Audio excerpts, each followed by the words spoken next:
बेवफा ये माना हमने कि तेरी याद हमें रुलाएंगे, दिल से एहसास जुदाई का हमें तड़पाएंगे। फिर भी रखते हैं दिल बड़ा हम मोहब्बत के शहर में, एक भी निकला आंखों से तेरे नाम का आंसू तो जाम समझ के पी जाएंगे।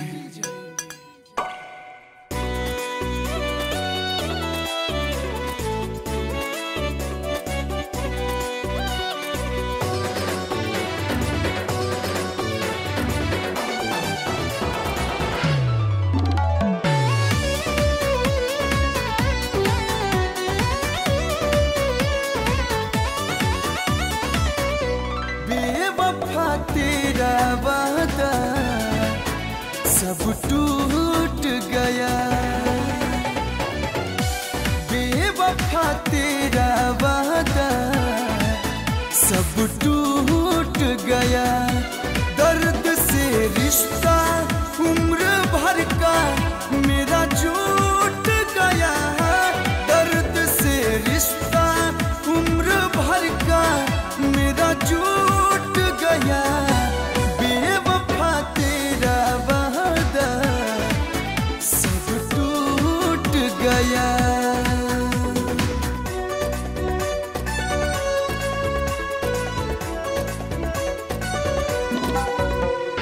जो दम भरते थे मेरी वफाओं के आज उन्हें हम पे एतबार नहीं, जो दम भरते थे मेरी वफाओं के आज उन्हें हम पे एतबार नहीं। तड़प जाते थे मेरी एक पल की जुदाई में आज उन्हें मेरा इंतजार नहीं। गजब की सोख तू हसीना है, मुँह मासूम तेरा दिल तो कमीना है। गजब की सोख तू हसीना है, मुँह मासूम तेरा दिल तो कमीना है। तू तो अपना है ये भरोसा अब छूट गया, तू तो अपना है ये भरोसा अब छूट गया। बेवफा तेरा वादा सब टूट गया।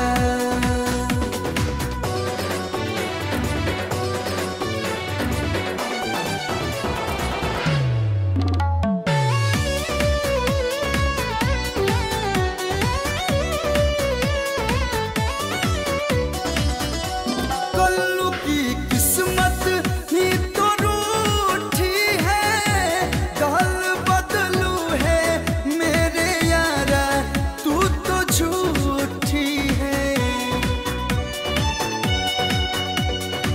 चेहरों के लिए आईने कुर्बान किए हैं, इस शौक में अपना बहुत नुकसान किए हैं।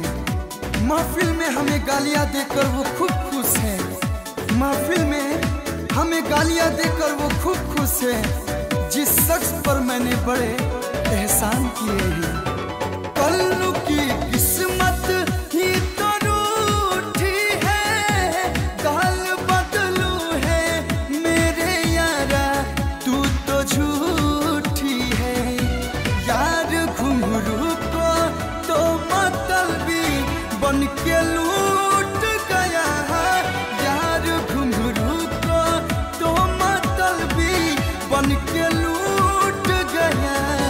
बेवफा तेरा वादा सब टूट गया।